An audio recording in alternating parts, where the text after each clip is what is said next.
తాకట్లో ఉన్న మీ బంగారాన్ని విడిపించి ఆ రోజు ఆన్లైన్ రేటుకి కొంటాం. Sharma gold company. ఈ మధ్య కాలంలో చాలా మంది ప్రతి చిన్న విషయానికి తీవ్ర మనస్తాపానికి గురై ఆత్మహత్యలు చేసుకుంటున్నారు. క్షణికావేశంలో తీసుకుంటున్న నిర్ణయాల వల్ల ఎన్నో అనర్థాలు జరుగుతున్నాయి.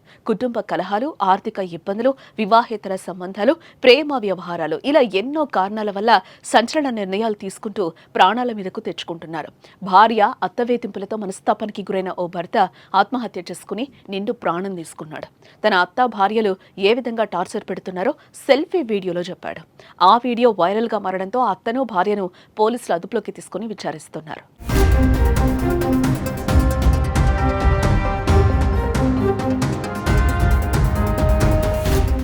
నెల్లూరు జిల్లా చేజర్ల మండలం కొట్టాలి గ్రామంలో భార్య అత్త వేధింపులతో మనస్తాపానికి గురైన ఓ వ్యక్తి ఆత్మహత్య చేసుకోవడం కలకలం సృష్టించింది. నెల్లూరు జిల్లా చేజర్ల మండలం కొట్టాలి గ్రామానికి చెందిన తేజేష్ కారు డ్రైవర్గా పనిచేస్తున్నాడు. గత ఏడాది కింద పొట్టేపాలెంకు చెందిన సరళ అనే యువతిని ప్రేమించి పెళ్లి చేసుకున్నాడు. పెళ్లైన కొంతకాలం భార్యాభర్తలు ఎంతో సంతోషంగా ఉన్నారు. అయితే సరళకి ఇది రెండో పెళ్లే. గతంలో పెళ్లైన కొంతకాలానికే భర్తతో విడిపోయింది. మొదటి నుంచి సరళకు లగ్జరీ జీవితం అంటే చాలా ఇష్టం. ఈ విషయంలోనే భార్యాభర్తల మధ్య గొడవలు మొదలయ్యాయి.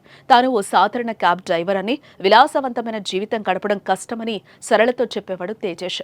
ఇటీవల దంపతుల విషయంలో సరళ అత్త జోక్యం చేసుకుంది. తన కూతురు కోరిక తీర్చలేని నువ్వు ఏం మగాడివి, అంత మాత్రాన పెళ్లెందుకు చేసుకున్నావంటూ తేజేష్ ని అవమానించింది.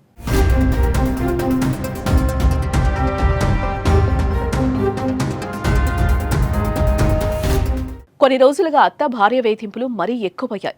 ఎక్కువ టైం వర్క్ చేసి డబ్బు సంపాదించాలని బలవంతం చేయడం మొదలుపెట్టారు. లగ్జరీ లైఫ్ కోసం అప్పులు చేయాలని ఇబ్బంది పెట్టడం మొదలుపెట్టింది సరళ. దీంతో అత్త భార్య టార్చర్ భరించలేక ఇక జీవించడం కష్టమని భావించాడు తేజేష్.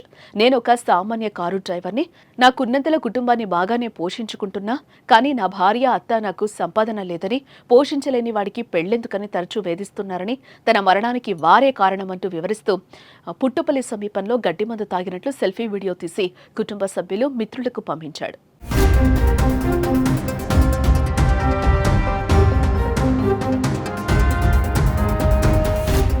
తేజేష్ పంపిన సెల్ఫీ వీడియో క్షణాల్లో వైరల్ అయింది. వెంటనే కుటుంబ సభ్యులు, స్నేహితులు పోలీసులకు సమాచారం అందించారు.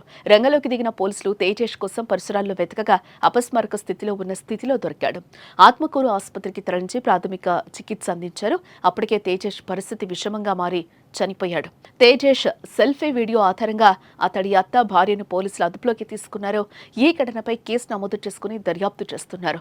పెద్దల సమక్షంలో వివాహ బంధంతో ఒకటైన దంపతులు కొద్ది రోజుల్లోనే విభేదాలు వచ్చి విడిపోతున్నారు. వివాహేతర సంబంధాలు, ఆర్థిక వ్యవహారాలే ఎక్కువ కారణమంటున్నారు పోలీసులు.